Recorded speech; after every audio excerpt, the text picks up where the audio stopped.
దేవునికి మహిమ కలుగునుగాక. ప్రియులారా, ప్రభునామన మీ అందరికి వందనాలు తెలియచేస్తూ ఉన్నాను. దేవుని వాక్యాన్ని ధ్యానిందాము. మార్కు సువార్త 1వ అధ్యాయం 32వ వచనము నుండి. సాయంకాలమున ప్రొద్దు కృంగినప్పుడు జనులు సకల రోగులను దయ్యములను పట్టిన వారిని ఆయన యొద్దకు తీసుకుని వచ్చిరి. పట్టణమంతయు ఇంటి వాకిట కూడి ఉండెను. ఆయన నానావిధ రోగముల చేత పీడింపబడిన అనేకులను స్వస్థపరిచి అనేకమైన దయ్యములను వెళ్ళగొట్టెను. అవి తను ఎరుగినందున ఆయన ఆ దయ్యములను మాటలాడనీయలేదు. ప్రియులారా, పరిశుద్ధాత్మ దేవుడు ఉదయకాల సమయంలో మనందరితో మాట్లాడుచున్న మాట ఏమనగా, ఆయన ఎక్కడుంటే అక్కడ ప్రజలు తండతండాలుగా వచ్చేవారు.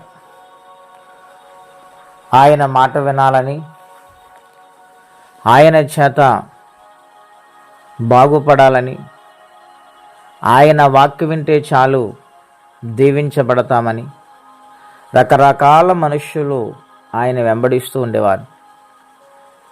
అయితే యేసుప్రభువారు ఒకరోజు సాయంకాలమున ఆయన ఉన్న స్థలాన్ని కనుగొని అక్కడున్న ప్రజలందరూ కూడా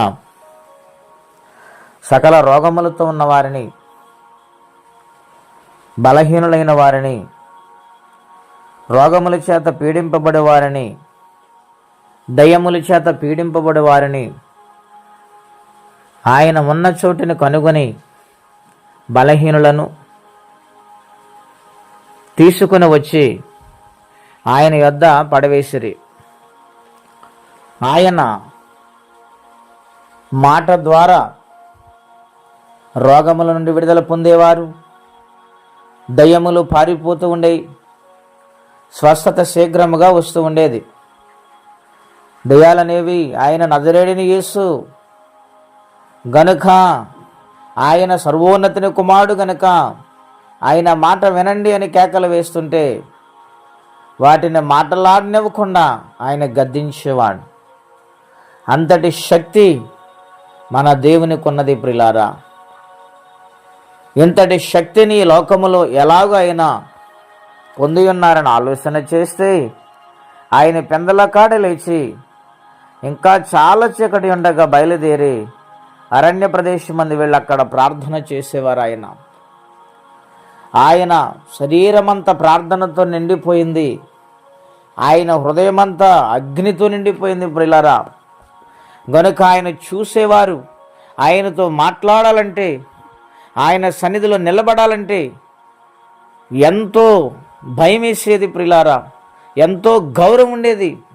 కారణం ఏమిటంటే మానవ రూపంలో ఉన్న మహాదేవుడైన ఆయన చేస్తున్న ప్రతి ఒక్క పని తండ్రి అయిన దేవునికి మహిమ తెచ్చేది. ప్రియులారా, అంత గొప్ప పరిచర్య భూమి మీద చేసి ఉన్న గొప్ప దేవుడు యేసుక్రీస్తు ప్రభువారు. అటువంటి దేవుని చెంతకు చేరిన మనము ఎందుకు భయపడాలి? సమస్యలను చూసి ఎందుకు భయపడాలి? రోగాలను చూసి ఎందుకు భయపడాలి? అనారోగ్య పరిస్థితులను చూసి ఎందుకు భయపడాలి? ఆర్థిక సమస్యలను చూసి ప్రభు చెంతకు వచ్చి మొరపెడితే, ఆయన పాద సన్నిధిలో కన్నీరు కారిస్తే నిశ్చయమైన కార్యాన్ని మనం చూస్తాం. ఎవరు ఊహించలేని కార్యం, మన జీవితంలో గడ్డు సమస్యగా మారిపోయిన కార్యమును దేవుని చెంతకు తెచ్చి సంపూర్ణంగా ఆయన మీద ఆధారపడితే, ఆనాడు స్వస్థపరిచిన దేవుడు, ఆనాడు కార్యము చేసిన దేవుడు ఈ రోజున కూడా మన పక్షాన ఆశ్చర్యకార్యమైన చేస్తారు. విశ్వాసం ఉంచండి, దిగులు పడవద్దు, వేదన చెందవద్దు. ప్రభు పాదాల చెంత ఒదిగిపోయి కన్నీటి ప్రార్థన చేసి అద్భుతం జరిగింది. అట్టి కృపా తీర్మానం పరిశుద్ధాత్మదేవుడు మనందరికీ దయచేయునుగాక. ప్రార్థన. పరిశుద్ధుడా, ప్రేమగల తండ్రి, ఘనమైన మీ నామం కొరకై స్తోత్రములు. ఈ భూలోకములో మీరు చేసిన ఆశ్చర్య కార్యములు, అద్భుతమైన కార్యాలు ఒక్కొక్కటి వివరించిన ఈ భూలోకము సరిపోదని ఆయన అంత శక్తివంతమైన దేవుడు మీరు మాకున్నారు.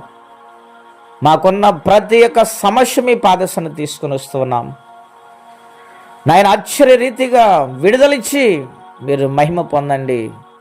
సాతానుకు సిగ్గు, మీకు మహిమ కలగాలి. ఈ దినము దీవెనకరంగా మార్చండి.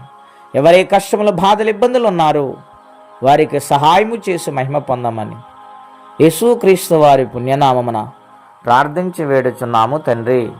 ఆమేన్. దేవుడు దీవించును గాక. ఆమేన్.